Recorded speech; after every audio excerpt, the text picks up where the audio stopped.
बिस्मिल्लाहिर्रहमानिर्रहीम। लें जी बच्चों, ये 16वें चैप्टर के कुछ सिर्फ 4 शॉर्ट क्वेश्चन रह गए थे, तो वो अभी करके और साथ ही फिर अगला चैप्टर भी शुरू कर देते हैं। और शॉर्ट क्वेश्चन बस 4 हैं। न्यूमेरिकल एग्जाम्पल पिछले लेक्चर में हमने कर लिए थे। शॉर्ट क्वेश्चन ये 4 ही हैं जी, दूसरा, तीसरा, चौथा और छठा। और इनमें से तीसरा बच्चों मैंने कभी आपको करवा दिया हुआ है, फिजिकल जब क्लासेस हुई थी। मैं आपको अभी दिखाऊंगा तो आपको सबको याद आ जाएगा यकीनन। जो उस दिन गैर हाज़िर थे उनको तो नहीं शायद इसका पता, लेकिन ये मैंने करवा दिया हुआ है।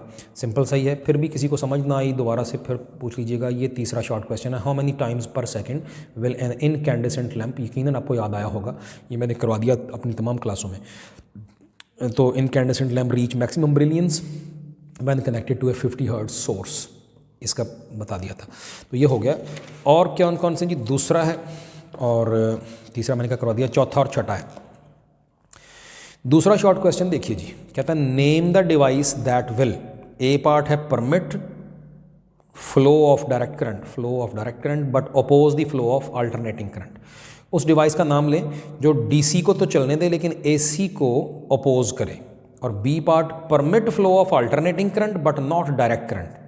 ये जो बी पार्ट है कुछ इसका तो पहले देखें ज़रा।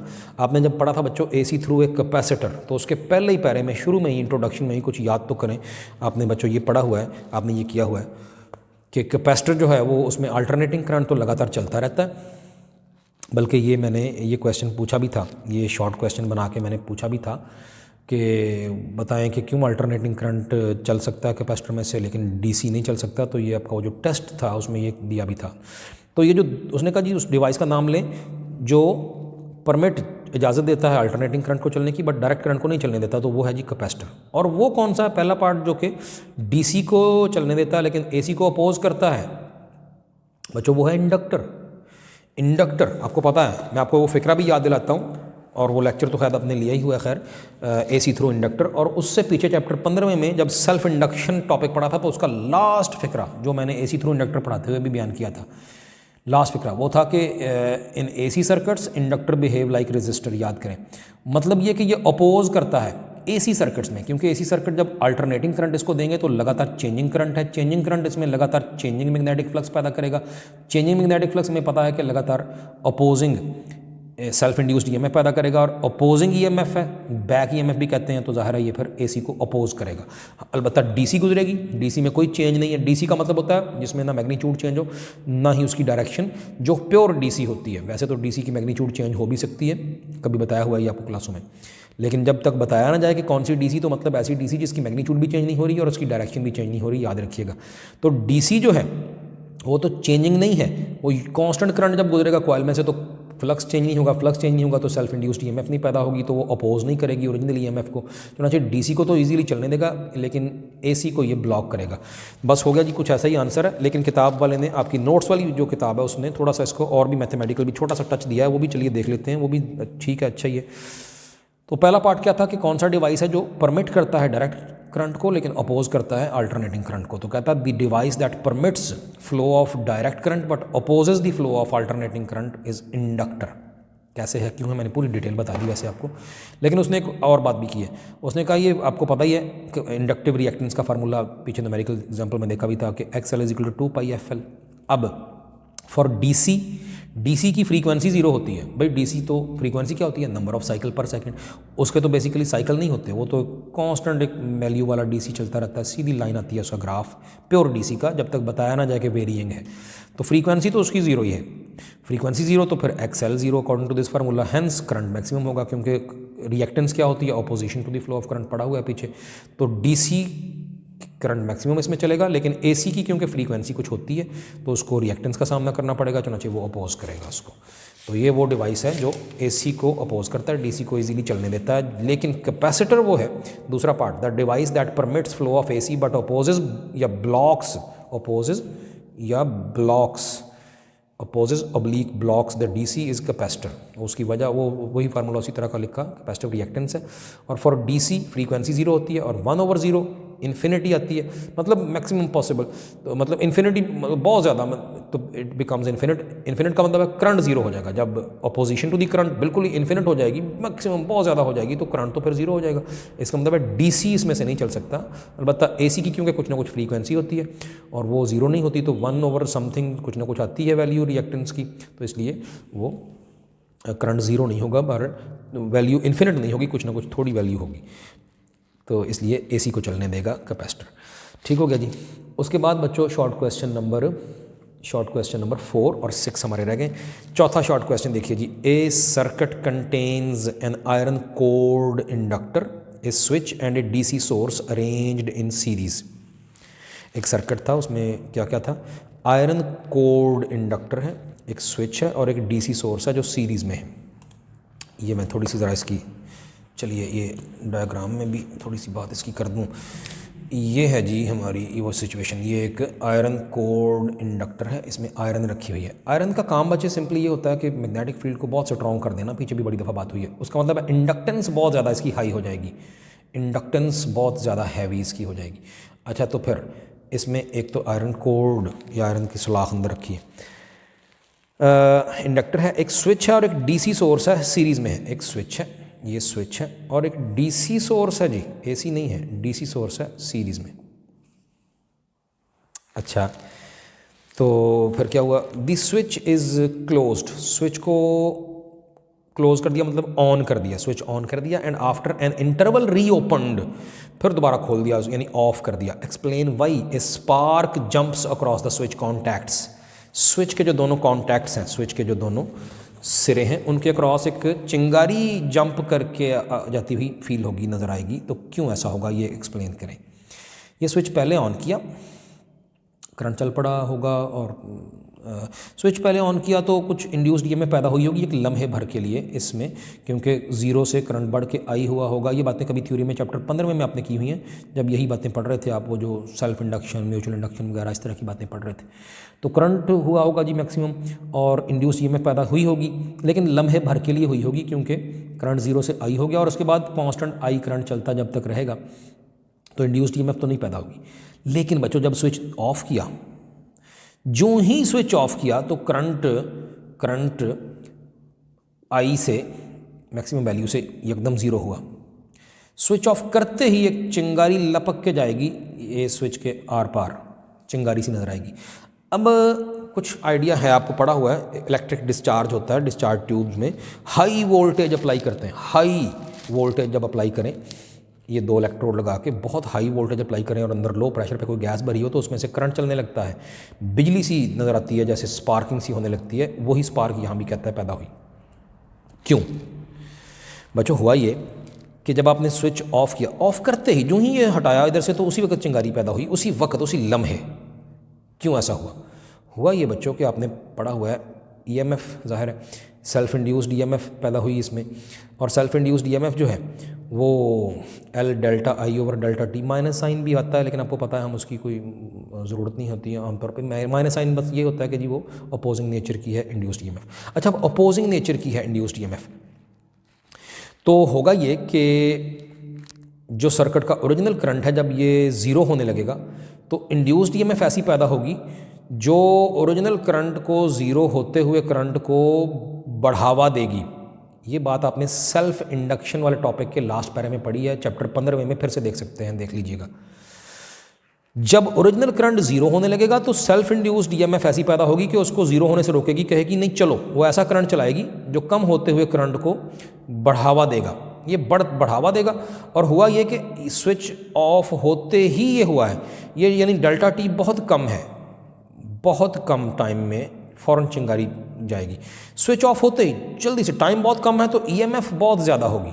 और मैंने अभी क्या बताया कि वोल्टेज जब बहुत ज़्यादा हो तो इवन गैसों में से करंट चलने लगता है, उसे डिस्चार्ज कहते हैं, और ये डिस्चार्ज ट्यूब इसीलिए कहलाती है, गैसों में से करंट चलना, वो चिंगारियाँ सी पैदा होती हुई, वो बिजलियाँ सी चलती हुई नज़र आती हैं। तो बच्चों बस यही होगा, ये स्विच के कॉन्टैक्ट बड़े करीब करीब हैं, तो जल्दी से लपक के कोई स्पार्क उधर को जाएगी, जिसका मतलब है करंट चलना चाह रहा है। और किस वजह से, क्योंकि ये सेल्फ इंड्यूस्ड ईएमएफ जो है वो कम होते हुए ओरिजिनल करंट को उल्टा बढ़ावा देगी। वो ओरिजिनल करंट तो ज़ीरो की तरफ गया, लेकिन ये फ़ौरन अपना करंट चला देगी सर्किट में। वो हमें पढ़ा हुआ है क्यों, कैसे, वो थ्योरी में, लेकिन ये 15वें चैप्टर में बेसिकली पढ़ा था, बेसिकली ये वाला पॉइंट। बहरहाल आपकी बुक में इसका देखते हैं जी कैसे उसने इसका आंसर दिया है, तो वो भी देख लेते हैं।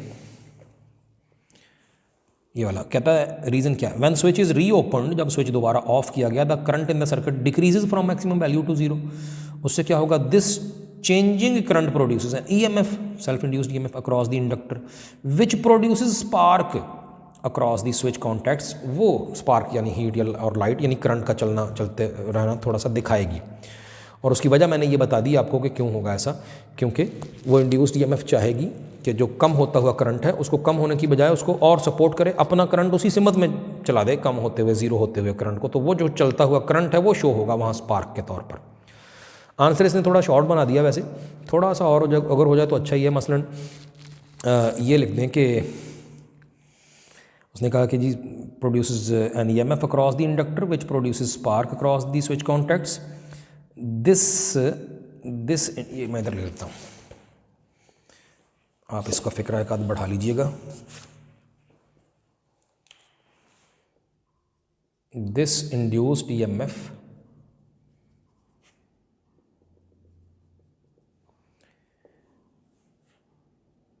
is very large due to very small interval। EMF जो है L delta I over delta T, delta T बहुत छोटा है तो EMF वेरी लार्ज होगी और हेंस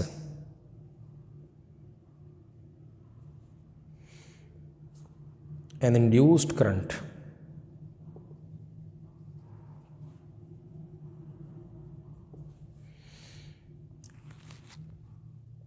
jumps या moves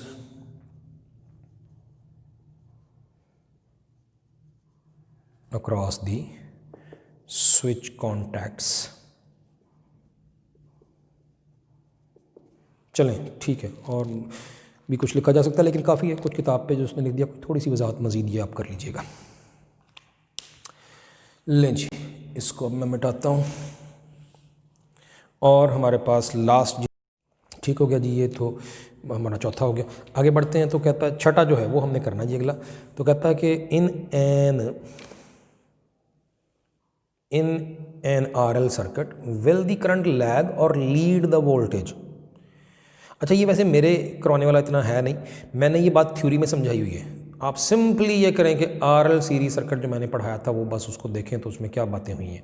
बहरहाल देखते हैं वो क्या बात कर कहता है जी आरएल सर्किट है उसमें क्या करंट लैग करेगा या लीड करेगा वोल्टेज को, और फिर कहता है illustrate your answer by A vector diagram. Vector diagram बना के अपना आंसर जो है इलस्ट्रेट करें, उसकी वो डायग्राम स्केच बनाएं उसका। तो बच्चों मैंने कहा जैसे ऑलरेडी कि ये आंसर इतना ज़्यादा को मेरे करवाने वाला है नहीं इतना, ये मैंने तो थ्योरी में ये बात समझाई हुई है। तो आरएल सीरीज सर्किट दोबारा से पढ़िएगा तो आपको समझ आ जाएगी कि क्या मामला है, क्या कौन लीड कौन लैग कर रहा है। तो आपको याद होना चाहिए कि आरएल सर्किट अगर है तो हम अगर इधर को ले लें जी वोल्टेज अक्रॉस रेजिस्टेंस बतौर रेफरेंस, क्योंकि वो करंट के अलॉन्ग होती है, तो करंट ले लिया है रेफरेंस IRMS। तो इसमें वोल्टेज हमें पता है लीड करती है VL, वोल्टेज जो है करंट को लीड करती है बाय 90 डिग्री। ये बातें याद करें पड़ी हुई हैं, जो वोल्टेज अक्रॉस दी इंडक्टर है, जबकि अक्रॉस दी रेजिस्टेंस जो है वो अलॉन्ग दी करंट होती है। और दो वोल्टेजेस हैं, तो जो नेट वोल्टेज सर्किट की जिसको VRMS कहा था ये है बच्चों VRMS वोल्टेज, VRMS वेक्टर, ये IRMS वेक्टर है, ये VRMS वेक्टर है, ये है वो थीटा। और फिर RL सर्किट है तो थीटा है कितना फार्मूला याद कीजिए, अभी पीछे न्यूमेरिकल एग्जांपल्स में देखे थे XL ओवर R, जिसको आप लिख सकते हैं tan inverse omega L over R, क्योंकि XL होता है ओमेगा L। तो ये है जी, फिर इसकी बस आंसर कुछ ऐसा ही है इसका कि सवाल था उसका कि कौन लीड और कौन लैग करेगा RL सीरीज सर्किट में। तो हमें नज़र आ रहा है करंट लैग कर रहा है और वोल्टेज लीड VRMS लीड कर रही है। उसने ये नहीं कहा कि voltage across the inductor lead कर रही है कि लैग कर रही है, उसने कहा उस सर्किट में वोल्टेज और करंट का आपस का रिलेशन। तो जब कहा है वोल्टेज और करंट मतलब RMS वोल्टेज और RMS करंट। लें जी फिर तो सवाल था कि RL सर्किट में करंट लैग करेगा या लीड करेगा वोल्टेज को, और आंसर अपना वेक्टर डायग्राम बना के दिखाइए, ये उसने बनाई भी हुई है। तो कहता है in RL circuit the current lags the voltage, और इलस्ट्रेशन ये दिखाई हुई है। तो कंसिडर दी वेक्टर डायग्राम और RL सर्किट उसकी देखिए, it is clear from the diagram that current lags the voltage by theta which is given by, ये करंट लैग करता है पूछा था करंट लैग या लीड करता, तो करंट के लिहाज से बात उसने कर दी। ऑफ कोर्स वोल्टेज लीड कर रही है, लेकिन करंट बहरहाल लैग करता है और उसका ये एंगल है जी, वो उसने वैसे पूरा फार्मूला लिख दिया कि थीटा tan इनवर्स VL/VR है, वो कभी याद करें थ्योरी में पढ़ा हुआ है, और वो VL है IRMS XL और VR है IRMS R और IRMS कैंसिल, ये आपने थ्योरी में बातें पढ़ी हुई हैं, आपको पता है। देन जी बच्चों, ये आपका चैप्टर 16 जो है उसकी एक्सरसाइज मुकम्मल हुई। शॉर्ट क्वेश्चन उसके 4 जो मेरे करवाने वाले थे हो गए, जो बाकी आपने करने हैं वो आपने करने हैं, और ना समझ आई कोई तो मुझे पूछिएगा। हम थोड़ा सा तारफ़ करने लगे हैं, थोड़ा सा इंट्रोडक्शन करने लगे हैं चैप्टर 17 का। चैप्टर 17 लें जी बच्चों, चैप्टर 17 ये आपके सामने है, स्मार्ट सिलेबस, और उसमें कुछ टॉपिक्स हैं, मैकेनिकल प्रॉपर्टीज़ ऑफ सॉलिड्स है, और ब्रैकेट में उसके पेज नंबर भी दिए हैं। और ये बात पहले भी मैंने आपको दिखाई हुई है बड़ी, यहाँ से आप थोड़े ज़रा होशियार रहिएगा, पेज नंबर्स भी साथ देखिएगा, वरना हो सकता है कि गड़बड़ हो जाए। ये पेज नंबर्स बड़े अहम हैं। ये पीछे भी आपको 16वें चैप्टर के एंड पे भी आपको याद होगा कि वो मैंने बताया था कुछ, वो इलेक्ट्रोमैग्नेटिक वेव्स वाले टॉपिक में भी ऐसा ही पेज नंबरों को देख के। ये बच्चों टेक्स्ट बुक के पेज नंबर्स हैं, और ये मेरे पास टेक्स्ट बुक है आपके सामने। चैप्टर 17 की मेन हेडिंग है जी फिजिक्स ऑफ सॉलिड्स, तो नाम से ही ज़ाहिर है अब हम इसमें क्या पढ़ने जा रहे हैं। तो ज़ाहिर है सॉलिड स्टेट वाली चीज़ों की स्टडी करने जा रहे हैं कि क्या खसूसियात उनकी होती हैं, उनके अंदर किस तरह का स्ट्रक्चर है, किस तरह के क्या क्या चेंजेस कर सकते हैं, कैसे कर सकते हैं, तो किस तरह की प्रॉपर्टीज़ हैं सॉलिड्स की, ये हम डिस्कस करने जा रहे हैं, नाम से ही ज़ाहिर है। अब इसमें इसने शुरू की बातें जो सारी हैं स्मार्ट सिलेबस वाले ने वो नहीं लिखी, ये नहीं रखी। पेज नंबर 135 से शुरू हुआ ये चैप्टर टेक्स्ट बुक पर, और आगे पेज नंबर 136 है।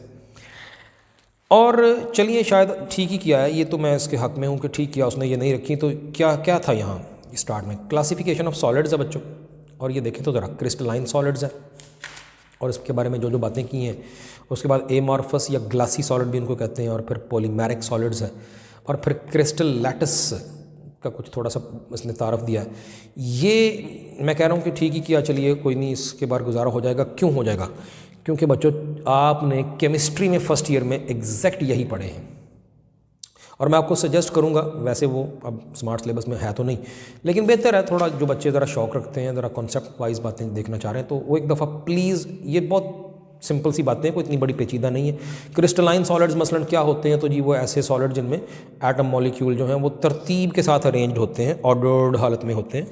हर एटम अपने नेबर के साथ एक रेगुलर पैटर्न के साथ अटैच होता है, और वो पूरा पैटर्न पूरी बॉडी ऑफ द क्रिस्टल पे रिपीट होता है बार बार। तो ये बातें ये हमने वो अपनी मखसूस जगहों पे रहते हैं, अगरचे क्रिस्टलाइन के सॉलिड्स के जो मॉलिक्यूल्स हैं वो थोड़े वाइब्रेट तो करते हैं अपनी जगह पर, लेकिन अपनी जगह नहीं छोड़ते। तो ये क्रिस्टलाइन सॉलिड्स होते हैं और तरतीब में होते हैं। और बाकी भी एमॉर्फस क्या हैं, पॉलीमेरिक सॉलिड्स क्या हैं, तो मैं बता रहा हूँ कि ये फर्स्ट ईयर की केमिस्ट्री में मौजूद है। एक दफ़ा जल्दी से एक नज़र मार लीजिएगा एहतियातन, जिस बच्चे को कुछ थोड़ा शौक़ हो, थोड़ी बात शौक़ नहीं भी है, तो ये जो मैकेनिकल प्रॉपर्टीज़ ऑफ सॉलिड्स हमारा बेसिकली पहला टॉपिक है।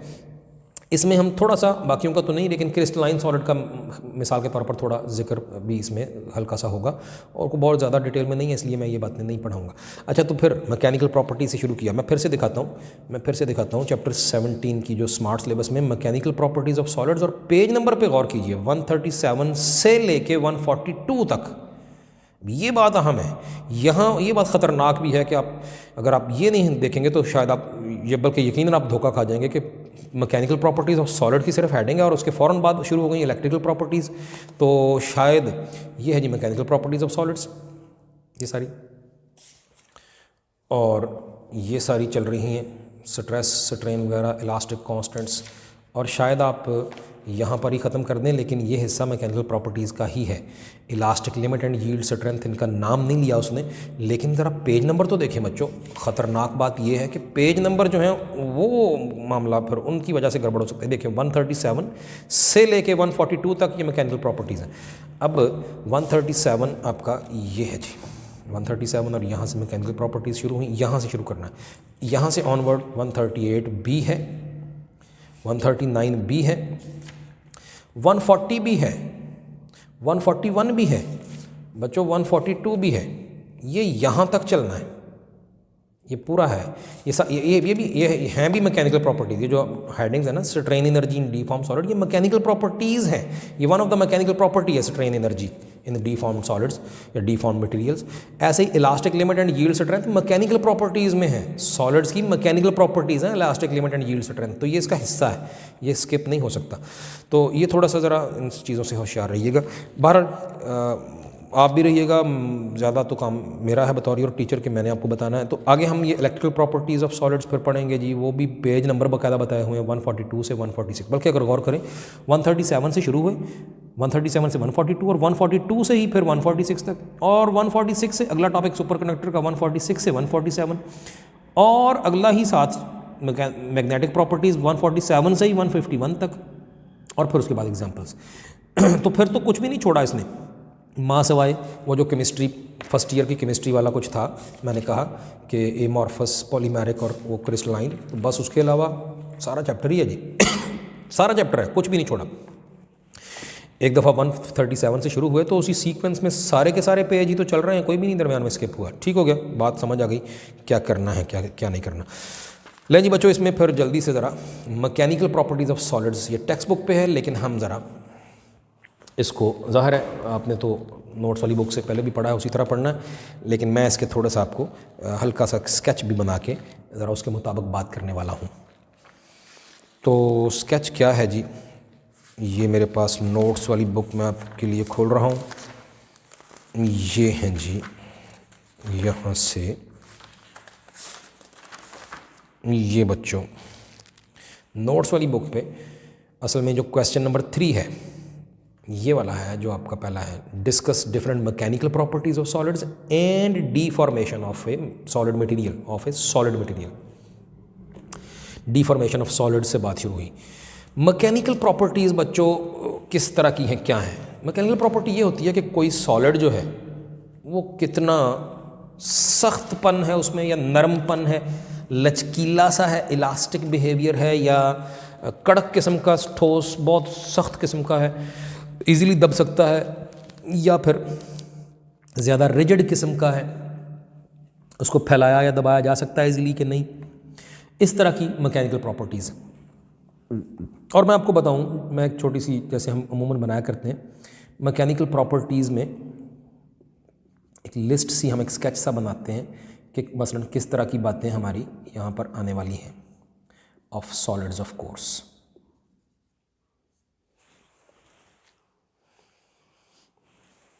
सबसे जो most common mechanical property of solid है वी कॉल इट डीफॉर्मेशन। ये सबसे बेसिक, किसी भी सॉलिड की सबसे बुनियादी मैकेनिकल प्रॉपर्टी है उसकी डीफॉर्मेशन।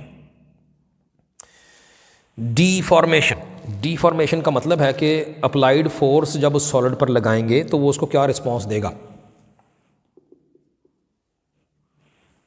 डीफॉर्मेशन का बिल्कुल बुनियादी तारफ़ आप यूँ कह सकते हैं कि ये अप्लाइड फोर्स की वजह से जो चेंज इन शेप और डायमेंशंस, डायमेंशंस का मतलब लंबाई, चौड़ाई, ऊंचाई, साइज़ वगैरह, और इसको किताब वाले ने यूँ भी कहा है चेंज इन शेप, लेंथ और वॉल्यूम। डायमेंशंस को उसने यूँ बयान किया है लेंथ और वॉल्यूम के लफ्ज़ों में। तो चेंज इन शेप और लेंथ और वॉल्यूम, या कहिए चेंज इन शेप, लेंथ और वॉल्यूम, या चेंज इन शेप और dimensions of a solid due to an applied force, we call it deformation. पहला पॉइंट हमारा ये हो गया। तो मैकेनिकल प्रॉपर्टीज ऑफ सॉलिड्स की पहली जो बेसिक तरीन प्रॉपर्टी है दैट इज डीफॉर्मेशन। डीफॉर्म हो जाना, बिगाड़ पैदा हो जाना, कोई तब्दीली आ जाना, डीफॉर्म हो जाना, ये उसकी डेफिनेशन है। अप्लाइड फोर्स की वजह से चेंज इन शेप या लेंथ या वॉल्यूम रूनुमा हो जाना, यानी शेप या डायमेंशन में चेंज आ जाना, उसे कहते हैं डीफॉर्मेशन। अगली बात बच्चों, अगली बात यह है कि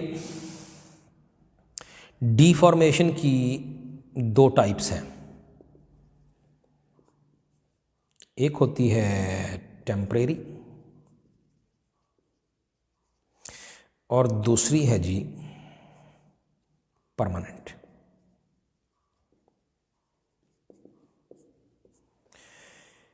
या तो एक चीज़ है, कोई सॉलिड है, उसको आपने फोर्स लगाई और जब फोर्स लगाई तो हल्का सा वो दब गया या फैल गया या टेढ़ा हो गया, और जब आपने फोर्स हटा दी तो वापस पहली हालत में आ गया। तो इसका मतलब है जो उसमें डीफॉर्मेशन हुई थी, जो चेंज इन शेप या डायमेंशन हुई थी, वो आर्जी थी, टेम्परेरी थी। लेकिन कोई सॉलिड अगर फोर्स लगाने से कोई टेढ़ा हो गया या टूट गया या दब गया, फैल के लंबा हो गया या पिचक गया और बाद में फोर्स हटाने से वापस पहली हालत में ना आ सका, तो कहेंगे उसमें जो डीफॉर्मेशन हुई है वो परमानेंट है। ये जो टेम्परेरी डीफॉर्मेशन होती है ये पैदा करती है इलास्टिक बिहेवियर या इलास्टिसिटी, और जो बच्चों परमानेंट डीफॉर्मेशन है ये पैदा करती है प्लास्टिक बिहेवियर या plasticity.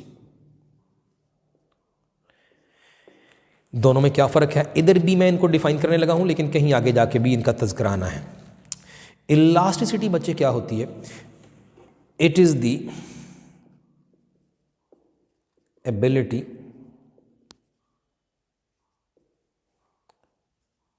of a substance to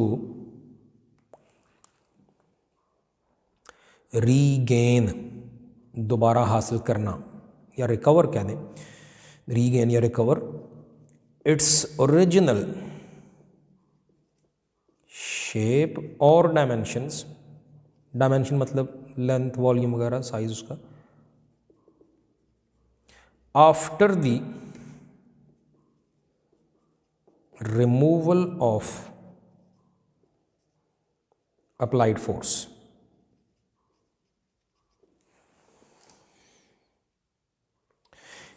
क्या मतलब आपने एक चीज़ पर फोर्स लगाई और वो फोर्स लगने से बच्चों टेढ़ी हो गई। मेरे पास ये आपका स्मार्ट सिलेबस है, ये यूँ सीधा पेज है, मैंने इस पर फोर्स लगाई और ये मैंने इसको रोल टेढ़ा कर दिया, और जब मैंने इसको छोड़ा तो पहली हालत में वापस आ गया।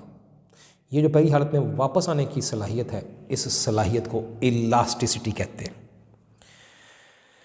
ठीक हो गया। और यहाँ मैं एक चीज़ बड़ी अहम बता दूँ, ये एक MCQ भी कभी कभार बन जाता है, पूछा जाता है कि जी सेम साइज़ के अगर दो ये रॉड थे, ये एक रॉड था, ये स्टील का था, और इसी साइज़ का था रबड़ का, ये रॉड मैंने बनाया, ये रॉड जो था ये स्टील का रॉड था और इसी साइज़ का एक रबड़ का भी रॉड था।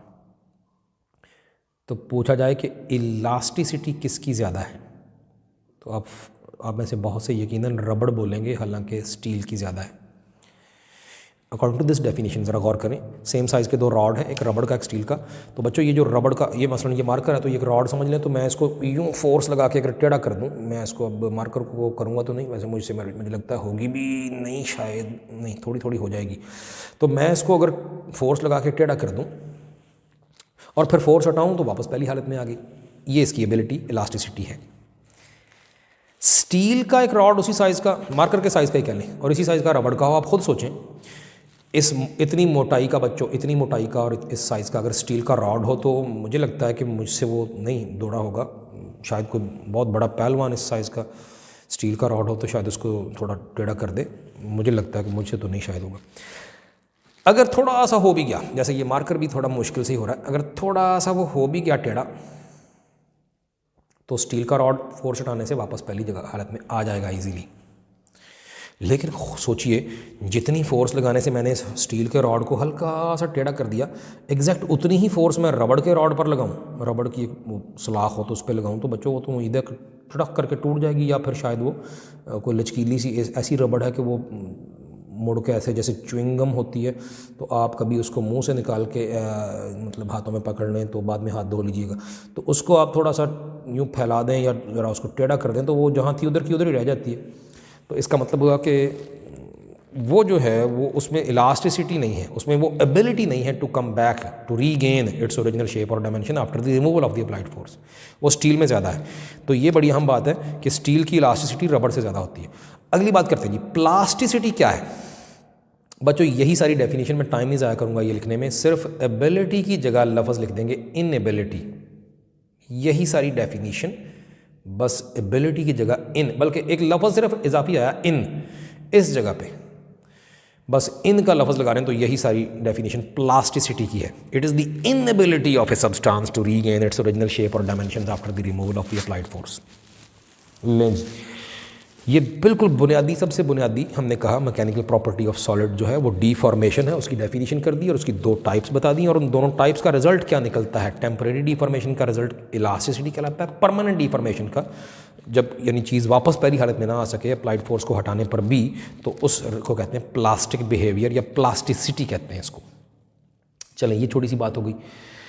अगली बात, तीसरा पॉइंट समझिए हमारा, डिफॉर्मेशन हमने डिफाइन भी कर दी, उसकी दो टाइप्स बता दी, उनको एक्सप्लेन कर दिया।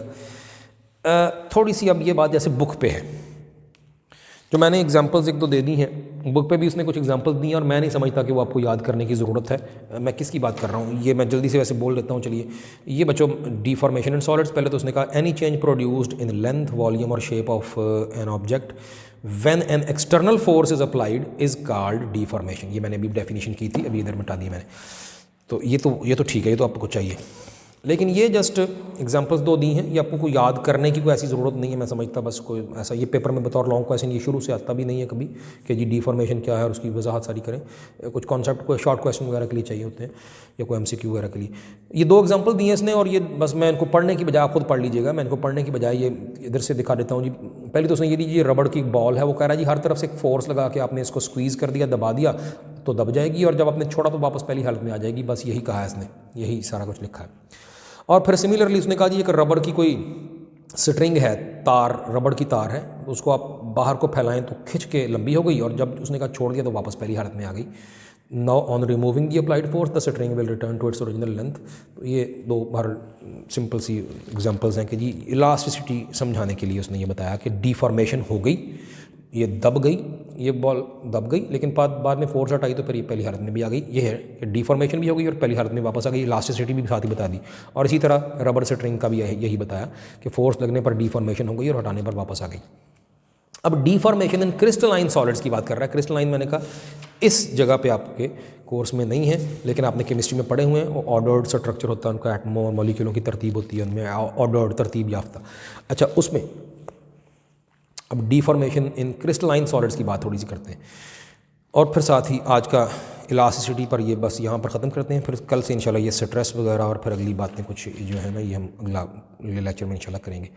तो डिफॉर्मेशन इन क्रिस्टलाइन सॉलिड में क्या कह रहा है, ये एक पहले तो डायग्राम देख लें, साथ बनी हुई है। ये क्रिस्टल था, ये 5 उसके समझिए एटम्स दिखाए हैं। ये एटम्स क्रिस्टलाइन सॉलिड्स में अपनी जगह पर मजबूती से मुकम्मल अपनी जगह पर बरकरार रखते हैं, बस हल्का हल्का वाइब्रेट ज़रूर करते हैं due to thermal motion room temperature पर, लेकिन अपनी जगह नहीं छोड़ते, तो अपनी एक ऑर्डर्ड स्ट्रक्चर में है। ये 5 एटम्स हैं, दरमियान में ये 4 इर्द है। अच्छा, ये लिखा है अनस्ट्रेच्ड यूनिट सेल, ये एक यूनिट सेल है क्रिस्टलाइन सॉलिड्स में, आप केमिस्ट्री में पढ़ा हुआ है, यूनिट सेल होते हैं। ऐसा बेसिक स्ट्रक्चर क्रिस्टलाइन सॉलिड का जो बार बार पूरे स्ट्रक्चर में अपने आप को रिपीट करता है, वो यूनिट सेल कहलाता है। और यूनिट सेल की कई किस्में हैं, क्यूबिक होते हैं और ट्राइक्लिनिक, मोनोक्लिनिक वगैरह, वो 7 स्ट्रक्चर केमिस्ट्री में कहीं पढ़े हुए हैं आपने। तो ये उस हर बेसिक स्ट्रक्चर को एक यूनिट सेल कहते हैं। तो ये यूनिट सेल दिखाया है जी, समझिए क्रिस्टलाइन सॉलिड का, अनस्ट्रेच्ड है, कोई फोर्स नहीं लगी थी। और दूसरी तस्वीर में दिखाया unit cell under outward stretching force, बाहर को फैलाते हुए इसको फोर्स लगी। तो हुआ क्या, हुआ बच्चों ये कि ये जो अपनी जगह पर कायम थे एटम, वो थोड़ा थोड़ा खिसक गए हैं अपनी जगह से, हल्का सा डिस्प्लेस हुए हैं under the action of the applied force. लेकिन वो अपनी जगह छोड़ के परे नहीं निकल गए, क्योंकि उनकी आपस की कोहेसिव फोर्सेस थी। कोहेसिव फोर्सेस होती हैं एक ही मटेरियल के, एक ही सब्सटेंस के जो अपने ही एक जैसे एटम्स हैं, उनकी आपस की जो अट्रैक्शन की फोर्स है, जो उनको आपस में जकड़े रखती है, उसे कोहेसिव फोर्स कहते हैं। और एक एडहेसिव फोर्स होती है, वो कभी पहले भी उसका जिक्र आपने किया हुआ है। ये मुख्तलिफ मटेरियल के जो ज़ाहिर है मुख्तलिफ तरह के जो एटम्स हैं, उनकी आपस की जो कशिश की फोर्स है उसको एडहेसिव फोर्स कहते हैं। जैसा कि मड जो है, गारा जो है, वो हमारे बाइसिकल के टायर से चिपक जाता है तो वो एडहेसिव फोर्स होती है। लेकिन जो किसी सब्सटेंस के, किसी क्रिस्टलाइन मसलन मिसाल के तौर पर सब्सटेंस के जो एटम आपस में जकड़े हुए हैं जिस फोर्स के तहत, तो वो एटमों की कोहेसिव फोर्स है। तो कोहेसिव फोर्स की वजह से ये आपस में जकड़े हुए हैं। हल्का सा अप्लाइड फोर्स की वजह से अपनी मीन पोजीशन से या इक्विलिब्रियम पोजीशन से हल्के हल्के डिस्प्लेस हुए तो थे, लेकिन जब under the action of stretching force. लेकिन ये देखें, ये वाला unit cell after removing the stretching force, तो वो फिर पहली हालत में आ गए, यानी अपनी कोहेसिव फोर्स ने उनको वापस अपनी तरफ खींच लिया। जबकि ये भी एक तस्वीर बनी है unit cell under inward stretching force, ये आउटवर्ड स्ट्रेचिंग फोर्स, ये इनवर्ड स्ट्रेचिंग फोर्स लगा दी, तो इसके तहत ये थोड़ी सी इस तरह की शेप हो गई। तो कुछ ऐसी ही बात इस जगह सारी की हुई है। इसको मैं जल्दी से ज़रा रीड करने लगा हूँ। कहता है in crystalline solids atoms are usually arranged in a certain order. Atoms एक ख़ास तरतीब में आमतौर पर अरेंज होते हैं क्रिस्टलाइन सॉलिड्स में। These atoms are held about their equilibrium positions which depends on the strength of the inter atomic cohesive force between them. तो वो कितनी स्ट्रॉन्ग फोर्स होगी, वो कितने ज़ोर से बंधे हुए होंगे आपस में, वो आपस की कोहेसिव फोर्स एटमों की जो है उस पर डिपेंड करेगा। When external force is applied on such a body तो the distortion results because of the displacement of the atoms from their equilibrium position. Distortion, गड़बड़, टेढ़ापन, खराबी आ जाती है और एटम अपनी इक्विलिब्रियम पोजीशन से हिल जाते हैं। And the body is said to be in a state of stress. Body कहलाती है कि स्ट्रेस की हालत में है। याद रखिएगा, जब बॉडी अप्लाइड फोर्स के तहत डिफॉर्म्ड हालत में हो तो कहेंगे अंडर दी स्ट्रेस है, वो बॉडी उस वक्त स्ट्रेस की हालत में है। जब वो डिफॉर्मिंग फोर्स के तहत हो तो कहेंगे स्ट्रेस की हालत में है। तो फिर after the removal of the external force the atoms return to their equilibrium position and the body regains its original shape provided that the external force was not too great. जाहिर है बहुत ही ज़्यादा फोर्स लगा देंगे तो शायद ये bond टूट ही जाए एटमों के आपस के, तो फिर वो बॉडी टूट जाए, उसकी इलास्टिसिटी ना बरकरार रहे, लेकिन फोर्स भी मुनासिब होनी चाहिए, with in the elastic limit होगी तो फिर वो वापस पहली हालत में आ जाएंगे। The ability of a body to return to its original shape या कहिए dimensions is called elasticity। मैंने भी अभी इसको डिफाइन किया था। Figure illustrates deformation produced in a unit cell of a crystal subjected to an external applied force। तो figure में बाहर से अप्लाई गई फोर्स के तहत जो डिफॉर्मेशन हुई है वो दिखाई गई है। इलास्टिसिटी क्या है? The ability of a body to return to its original shape और डायमेंशंस, ये भी साथ लिखना तो बेहतर है। When the stress is removed, stress remove, stress है क्या वो तो अभी बाद में वैसे पढ़ना, ये भी ठीक है वैसे, लेकिन ये कहिए when the applied force is removed तो इज कॉल्ड इलास्टिसिटी। और मैंने कहा यही डेफिनेशन है, इन लगा लें, inability of a body to return to its original shape और dimension after the removal of applied force, तो उसे कहते हैं प्लास्टिसिटी। अगला पॉइंट जो है, the results of mechanical tests are usually expressed in terms of stress and strain. तुम किसी बॉडी का मैकेनिकल टेस्ट करना है कि कितनी स्ट्रॉन्ग है बॉडी, कितनी लचकीली है, किस किस्म की है, कितनी रिजिड है, तो वो हम स्ट्रेस और स्ट्रेन के लफ्ज़ों में फिर उसका रिजल्ट्स बयान करते हैं, और वो क्या होते हैं ये इंशाल्लाह अगले लेक्चर में बयान करेंगे। Thank you very much.